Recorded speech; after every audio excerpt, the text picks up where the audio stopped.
আসসালামু আলাইকুম। এই মিটারটি গাছের ডালা পড়ে ভেঙে গিয়েছে। ভেঙে যাওয়ার পরেও লাইন কিন্তু চালু আছে। গ্রাহক বিদ্যুৎ ব্যবহার করতেছে। এই যে লোড সাইডের তার আছে বাসাবাড়ির ভিতরেই, সব কিছু চালু আছে, কিন্তু অর্ধেক ভেঙে গেছে। ভেঙে যাওয়ার পরেও লাইন চালু আছে।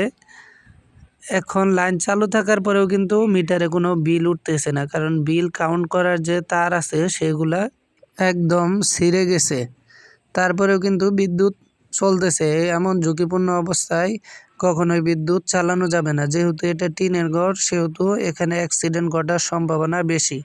এরকম অবস্থায় জরুরি ভিত্তিতে অফিসে জানাইতে হবে। অফিসে জানাইলে লাইন বন্ধ করে নিরাপদ করে মিটারটি খুলে নিয়ে যাবে। তারপর অফিসে গিয়ে আবেদন করলে, দরখাস্ত দিলে, মিটার নেওয়ার আবেদন দিলে, মিটার যেহেতু গ্রাহকের হস্তক্ষেপে ভাঙছে সেহেতু এটার মূল্য নিবে। যদি প্রাকৃতিক কারণে ভাঙে তাহলে মিটার কোনো মূল্য লাগে না।